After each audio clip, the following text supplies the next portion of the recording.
fus kale sare aduna baba kono mi anda si tay ko woni ko kaaje woni kano pima est ce que lekkundi heli kano pima ko laabi jella wiide mata ar nder do nyande mi hibbima ndiya mi radike ma ala ko mi wadali fita tip koyde maade ngander galle mi ngafere fiança yo mi alaim ɓiɗɗo an on ko min andi ko waɗi ko min andi ko faala na linda mo donc hunde a waɗalan sina si a acci natugol nder ɗo ɗum ɗo noon si a accayno argol ɗo harayno a wallino la ɓasi fiyon koko wonda arde inna ɗo a dérange la ñande ɓe ñande hande kadi ko ɗum addude miɗo yaafi min on miɗo yaafi ko woni mi faalakama yiide nder ɗo mi faalaka haaju fiança e programme fus alta en leña en siɗɗa andi jama goɗɗo siidi goɗɗo watta jikko ɗum am immi lendo mo ƴettude nannande makko ɗen ɗiɗi naati nder gaynugol yomi yaafano ɓangu lawol ngolaka yaas enen acceneni milanni woto enen an ayyata nanata wulata en sataka an anda giɗo ma e gaño ma an anda wikkede anda bugede hakkunde ma e Allah hey ɓay mi jeejima jaɓaali mi multima jaɓaali mi hollima guite bonɗe moƴƴude e nanaaji teddungal ma fiança yo hakkunde ma mi yarnoriwa mayɓe min kadi na min fima i walka ɓerde ha joni joni noon jokku toon noon joni yaw hay siko kanama ko yahata fiyoɓe lootu fiya ima ko ɓerde ma si tawi ko honɗu guerta geru guerteɗen to fof mi yiltoɗa ɓawo wota kata wota arɗo toode ha waɗalan kata ha faala ɓelampe anani Linda haw gorko ɗo no yoori hoore fes ha wayɗa yiɗi rewɓe few ñande natutuɗa nder ɗo woko falɗa wayɗa sina saabu Allah ne ko gas kore wan mi ronda ɗo ade mo wulata sata min ya iwɗo yaw mi aya woni awa yawto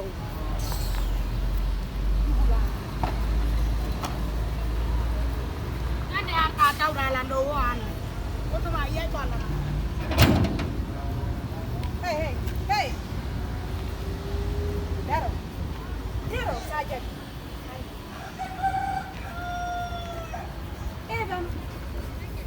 a feet feeta bama ndaramo est ce que ko a fomani miɗon suttoɗonima e ɓay gila ukkodiraɓe mde suttoɗinima ɓe battiɗo baba an a huɗata hertata sumatade ɓiɗaɗo fi makko i walka ɓerde ha joni awa accumi yetoma noon fi linda nene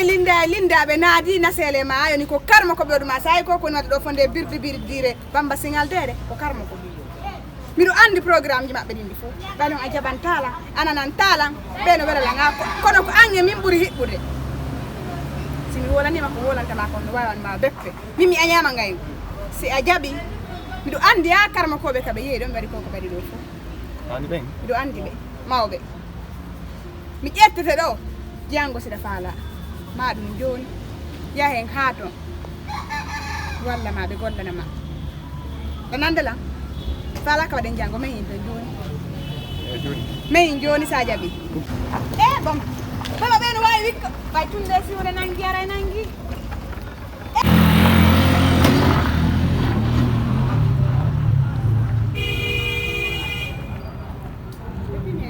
Grandi waɗo feƴƴanam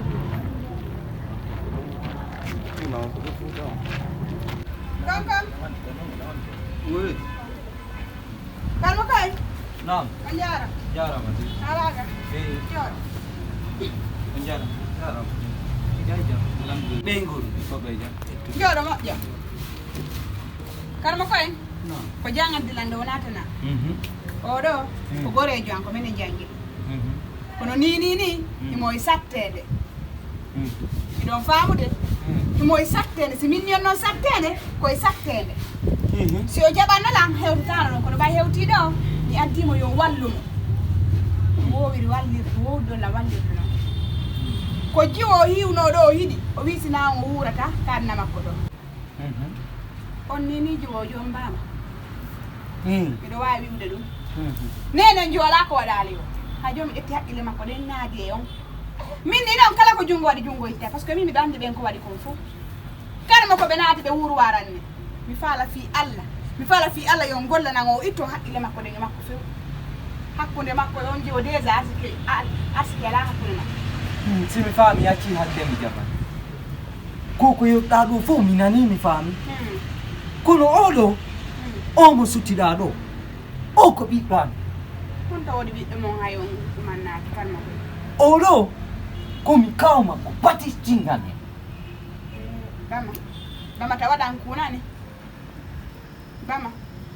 habbo tum ande min samano weɗaɗan kono kala no mettanmi ta waɗan dey pagayi accu haqqe tum o baabe makko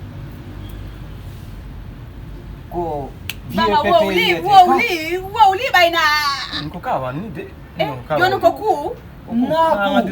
naku deƴƴino toon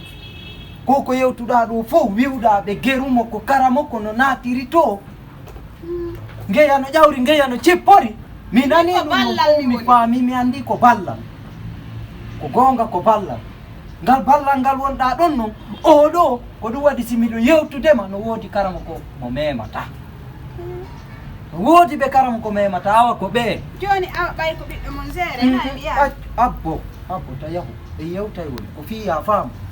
yewtere ko mi wonma yewtude ɗo ko e ko welduɓe wo ko hawtuɓe sendeta karma koye ko noon woni ko gonga accu tum mi yewte hunde wotere oɗo karama ko jokka o hande jokka o jam ko giggol woni waddemo koko woni wadde ɗo fof miɗo andi noon ko ballal faalanaɗamo yo Allah yoɓe ko faalaɗa ko yo Allah yoɓe ko moƴƴi kono oɗo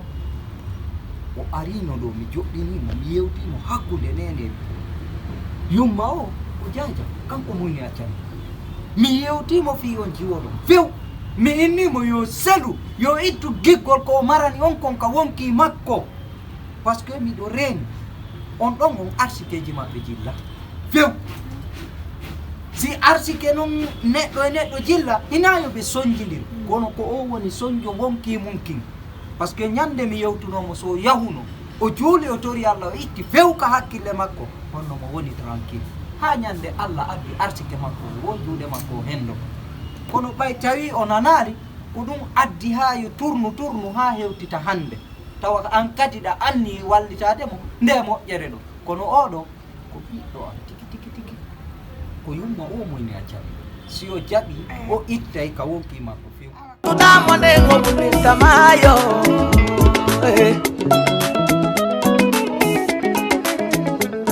wota dogan arubattolan fijey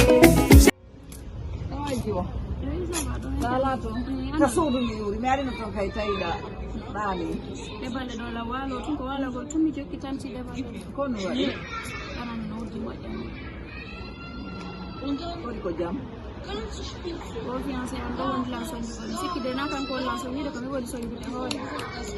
par ce que debalde ɗo fof lan jekkimolan noddudemo mo connecti koye pedde mi yiwde appel jande par ce que mo wiwde mo udditude somi naɓani mo message o udditay somi windani mo message kadi mo udditay so vocal mi naɓe o udditay fof kono ala jabade hay yefuso debalde ɗo fof ko lannorɗam andi min affaire fiancé on faɗi ɗoɗa kon wola ka wolte kon fof mi yewtima fiancé fiançae kono mayara e nandi nanda sa hoola e kontigui yewtata kon andina emi bonnu tum haala an kam ma ɗum wonɗo Europe awata fiançade sagata wonɗo ha ɗo e ladini tawa joni kadi hara yeeyi hakkude mon ha si a noddimo o ƴettata appel ma ɗum kadi ɗum noon ɗum no annila sawno noon hara o ala yiwde hara na ko satti kono mo yiwde appel ji ɗin joni noon kadi procédure makko mi engagé mais ɓi rendez-vous makko ka basati mi ko won ɗon probléme joni noon kotan afrique ton nini haade ko yo yawnumo wiide e kañum ɓe huma dewgal ngal o ara o naata ambassade nde wotere kono mi ronku woni ni 2 semaines lan noddu taw Allahu akbar